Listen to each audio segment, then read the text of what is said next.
Hi, my name is Jens. I'm one of the creative producers for UMAGE. Today I'm going to show you how to assemble the conversation piece lounge chair in tall version. But first, take a look at the content.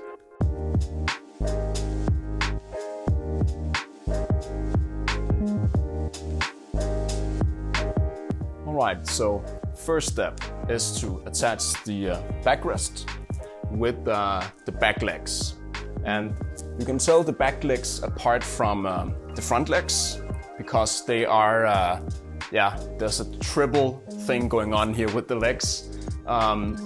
These parts are the legs, and this is, of course, it has a nice soft cushion to it, velvet texture, and that's actually for attaching for the shells.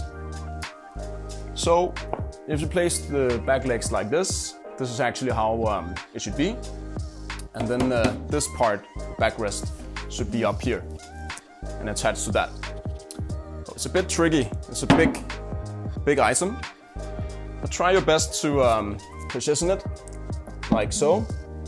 And then start with 2 screws and use these screws as guides. So do not tighten up the product just yet, but just use these screws to kind of match the holes.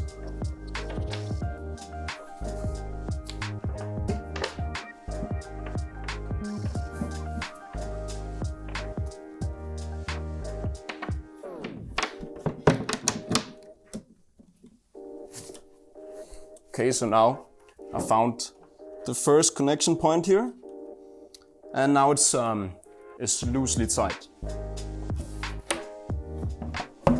Then I'll take the next one, and again just try to loosely tighten this one. Find the hole, just so it's kind of loosely tight.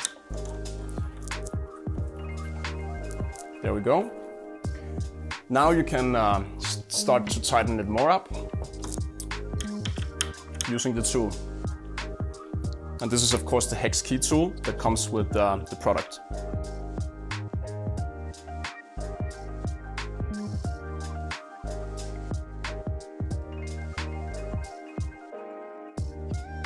Now let's add the 2 remaining screws.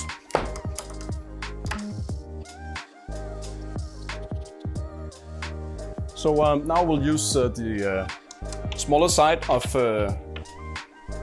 this hex key. This is because you have more force when you need to tighten it up.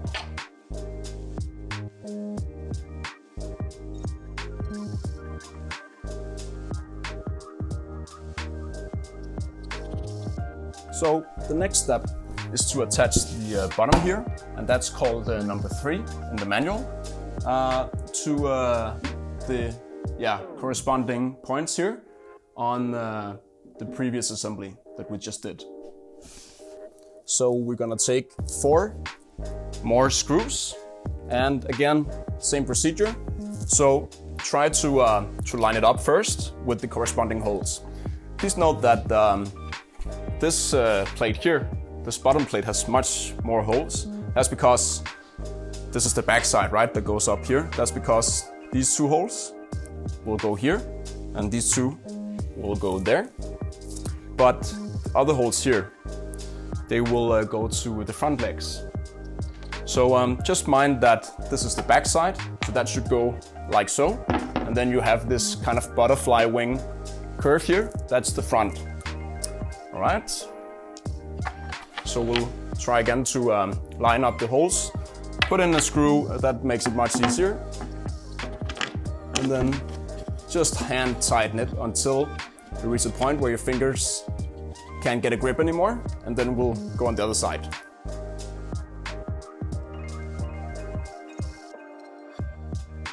Find your hex tool, and then we're gonna tighten it up.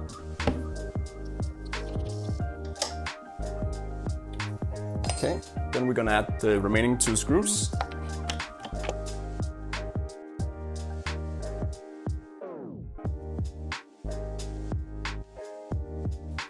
Now we're gonna tighten it up using the other side of the hex key to achieve a better or stronger pressure on the turn.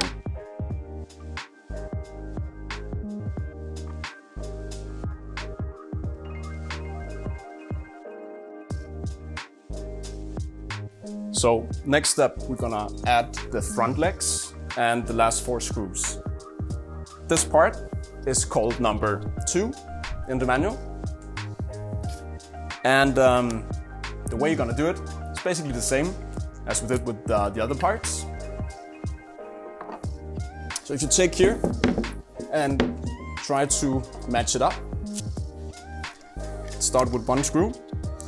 Make sure that the legs will point out in front of the product.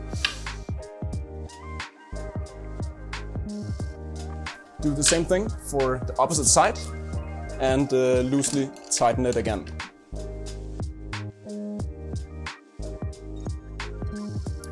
Then we're gonna add the last 2 screws.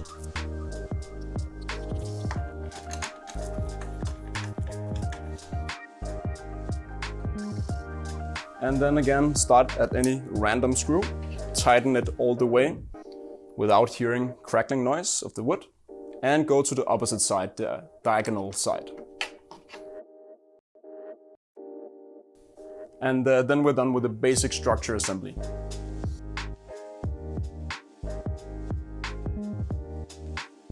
So next step is to add these wooden restrainers, these wooden dowels.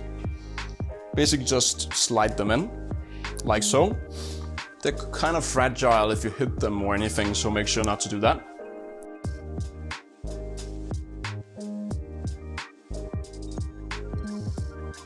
Right, so we're gonna start with the first cushion. This is cushion 6 in the user guide. As you'll note, it has 2 carvings here. This is kind of like aiming points for the wooden restrainers. So again, these are very fragile, so when you placing the cushion here, make sure not to use any force. It should naturally almost slide down. You have to eye out these 2 points. So if you place it here, you'll see that there's a space. You can kind of see the wooden dowel. And then at a point, it will match with the horizontal lines here. There will not be any space here in between. That tells you that these 2 aiming points in the cushion matches with the wooden restrainers. When you reach this point, simply take both sides here as close to the position of the points as possible. Gently push down with your palms. And there we go. That's a solid connection.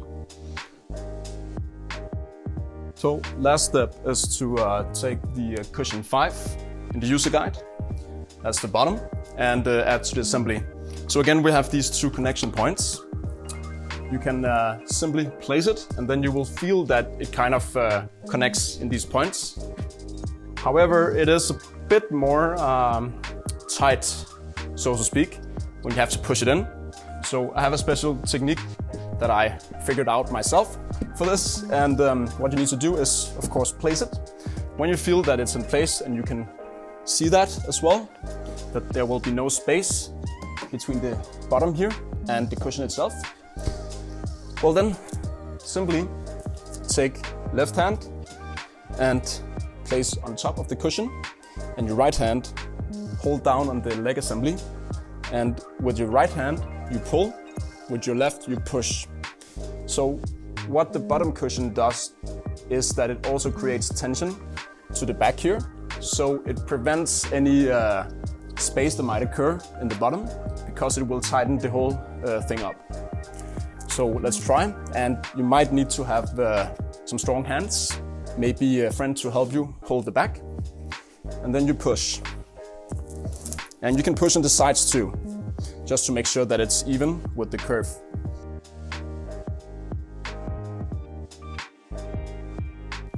So, second to last step, we need to add a screw to the bottom. So this screw will go underneath here, go up into the cushion, and kind of restrain the bottom cushion to make it not slide out. So start by flipping the product. You can get help by a friend as well. Take either an electric screwdriver or a handheld. Make sure not to have too much power on an electric one. Find the hole here and simply gently make it go in. There we go. And the last step is to just add these soft pads to your product to minimize the risk of creating any scuffs or scratches on the surface.